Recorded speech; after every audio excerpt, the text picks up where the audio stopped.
আমাদের জ্ঞান উন্নয়ন করব, কিন্তু সেখানে যদি আমরা আজকাল আমরা লাস্টে যে ঘটনা দেখেছি, তোফাজ্জল হোসেনকে আমাদের এই ঢাকা ইউনিভার্সিটির মতো এত সুন্দর একটা ক্যাম্পাস, যেটাকে হচ্ছে আমাদের এত নাম আমাদের ঢাকা শহরের মধ্যে, সেই ঢাকা ইউনিভার্সিটির স্টুডেন্টরা কিভাবে অমানবিক অপাশবিক মানুষ হলে, আসলে মানুষ বললে সেটা ভুল হবে, একজন ছাত্রর কার্যক্রম কখন এরকম হতে পারে না।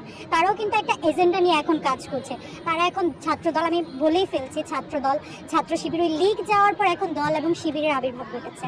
তারা নানা রকমভাবে আমাদের ছাত্রদেরকে দেখা যাচ্ছে সংগঠন, তারা হচ্ছে জিজ্ঞেস করছে, বিভিন্নভাবে পোস্ট দিয়েছে, আমি অমুক ছাত্র দলের অমুক জেলা ভিত্তিকভাবে, আবার যেরকম ছাত্রলীগ যেভাবে স্টুডেন্টদেরকে সাজিয়েছিল ঠিক সেভাবে সাজানোর চেষ্টা করছে। তো আমরা সেটা তীব্র নিন্দা এবং প্রতিবাদ জানাচ্ছি যে আমার শিক্ষা প্রতিষ্ঠানে কোনো রকম দলীয় রাজনীতি থাকবে না। এখন রাজনীতি আমার থাকবে আমার ব্যক্তিগত রাজনীতি, প্রত্যেকের যার যার নিজস্ব মতামত আছে, সেই মতামত তারা হচ্ছে তার শিক্ষা প্রতিষ্ঠানের বাহিরে সেটা সে পরিচালনা করবে।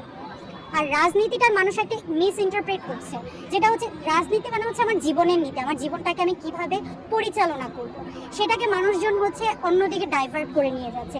যেটাকে আমরা দেখছি উগ্রবাদী, ইসলামের নাম ধরে নানা রকম রাজনীতি চলছে, যেখানে উগ্রবাদী চলছে আমরা সবাই দেখতে পাচ্ছি। এবং আমাদের ইনসানিয়াত বিপ্লব বাংলাদেশ, আমরা বারবার স্টুডেন্ট ফ্রন্ট যারা আছি, যেটাকে আমরা হচ্ছে হিউম্যানিটি রেভলিউশন বাংলাদেশ বলছি, স্টুডেন্ট ফ্রন্ট, আমরা প্রত্যেকটা বৈষম্য থেকে আমরা আওয়াজ তুলছি। প্রথমত হচ্ছে আমার রাষ্ট্র, আমার রাষ্ট্রের নাগরিক, প্রথমত তাদেরকে সুবিধা দেওয়া আমার কাজ হবে। এখন যে সরকারি আসুক, তার প্রথম এবং প্রধান কাজ হবে নিরাপত্তা প্রদান করা।